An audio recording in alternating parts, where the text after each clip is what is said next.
Ela elo si numpak skuter. Uang bodoh mbok ojo sok ngaku pinter. Ela elo si numpak skuter. Sapa bodoh dadi pangane wong pinter. Deng, mulane kowe kudu sregep sinau. Ben pinter Pak Guru. Ketika melamar calon istri pada 2005 kepada Casey Yovana, Miko meyakinkan bahwa yang melamarnya adalah lelaki yang akan menjadikan nyonya presiden. Apakah omongan itu yang tanpa kita tahu gemuruh prosesnya di dada akan diwujudkan 20-an tahun kemudian?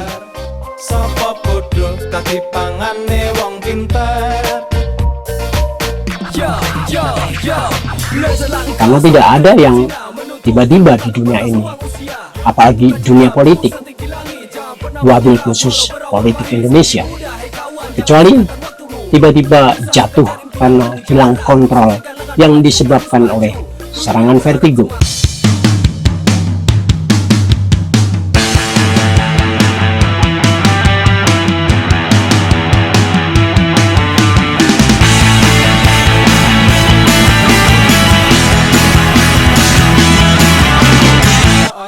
Saudara-saudara sebangsa dan setanah air, sedunia nyata dan dunia maya yang juga nyata, kalau beda pilihan jangan baper, kalau baper jangan sama.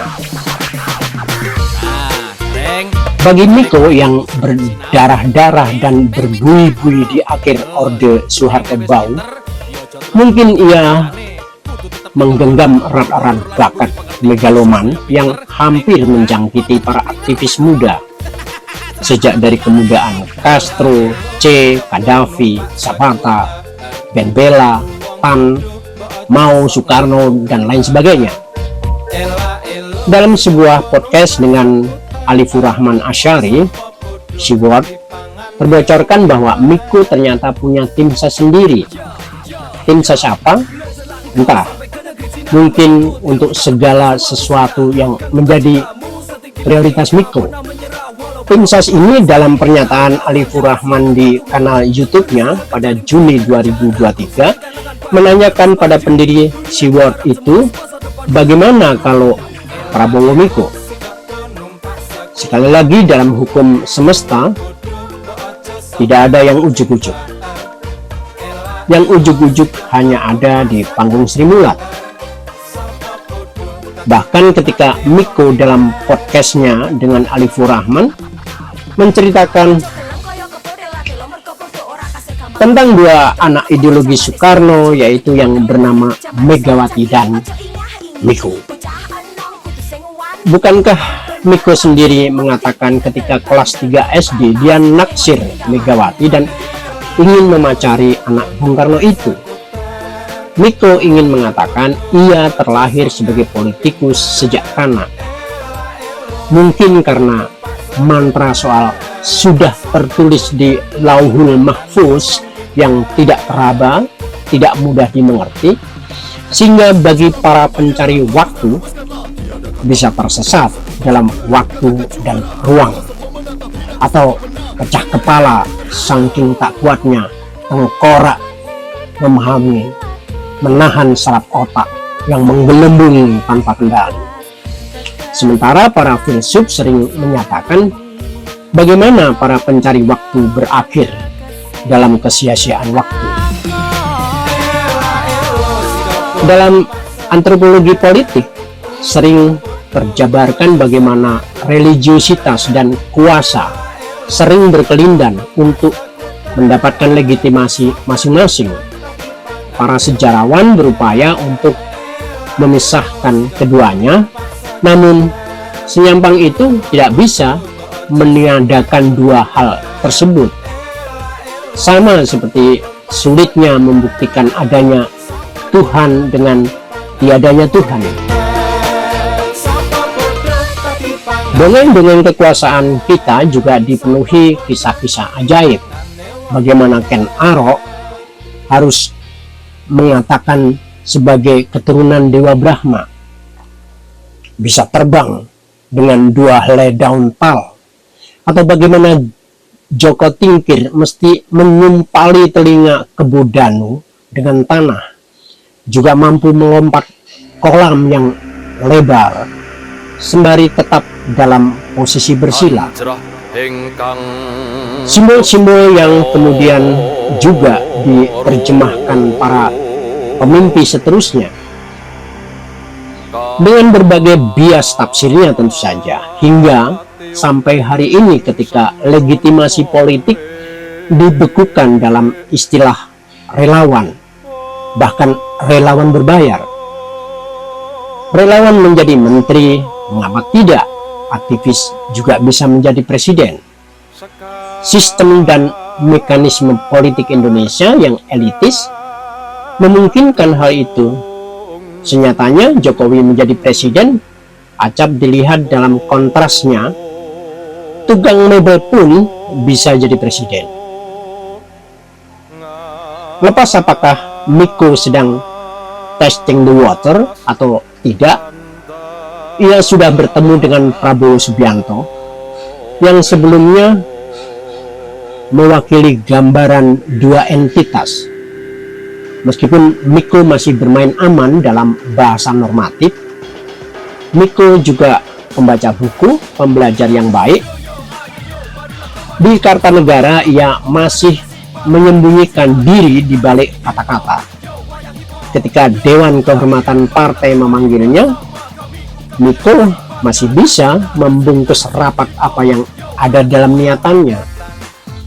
Tapi bukan hanya Miko dan Tuhan yang tahu, melainkan Alifur Rahman dan tim ses Miko yang menanyai pendiri SeaWorld itu.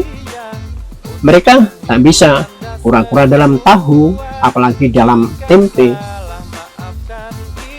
Dari sisi waktu, dalam hitungan-hitungan, memang ini saatnya, sebagaimana semua orang juga mengatakan demikian. Slogan Anies Baswedan juga demikian, each a time, wis wayahe. Beliau ngomong begitu, ini waktunya, karena mereka sebaya yang disalib Jokowi dalam 2 periode.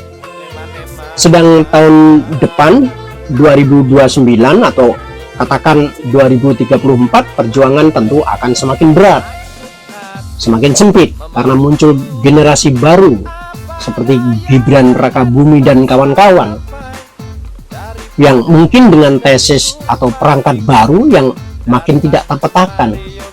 Apalagi jika RAJPN 2025-2045 yang dinarasikan Jokowi dijalankan hingga ketemu apa yang dinamakan digital demokrasi, atau justru pendiri inovator 4.0 Indonesia itu sedang berebut dengan Ganjar soal ide digital demokrasi ini. Itu tentu tafsir yang kelewatan mengadu domba. Untungnya para oposan bermazhab Salafi hanya berbasis pada Rocky Gerung dan Amin Rais, jadi tidak terlalu mengkhawatirkan banget. Kita mestinya juga proporsional dalam melihat ini. Apa alasan Miko? Bagaimana ia menjelaskannya? Dalam podcast dengan Ahmad Sahal, Miko mengatakan untuk menjadi jembatan, ia juga mesti tahu sikon tanah seberang. Ia mewakafkan dirinya baik jika itu menjadi kontroversial dan ia siap menerimanya, atau jika itu baik, ia wakafkan untuk partainya dan untuk bangsa dan negara. Apakah ini alibi? Kita tidak tahu. Tetapi dialog mendalam pasti baik untuk melihat segala sesuatu dengan lebih baik dan hasil yang baik juga. Masalahnya, dalam politik elitis ini, rakyat jelantah yang sering jadi korban. Ketika Jokowi selalu memakai bahasa-bahasa simbolik, lebih untuk menghindari jeratan konstitusi, bukan sekedar UU ITE, membuat rakyat menjadi kebingungan. Apalagi dengan approval rating tertinggi di seluruh dunia di atas 90%. Sementara Jokowi tidak artikulatif, para pendukungnya yang mencoba menjadi juru bicara juga tidak argumentatif, apalagi hanya dengan kata-kata normatif yang terkesan tidak siap dalam diskusi, lebih apalagi perdebatan. Mana nanti yang akan terjawab dalam beberapa minggu ke depan? Lebih pada upaya Prabowo Ganjar atau Prabowo Miko, sehingga Ganjar harus dipersandingkan dengan Andika Prakasa, toh all the president's man. Yang pasti pernyataan-pernyataan dan gerak-gerik politik simbolik itu kontraproduktif dalam pendidikan politik rakyat jelantah. Ya, panjang umur, perjuangan panjang.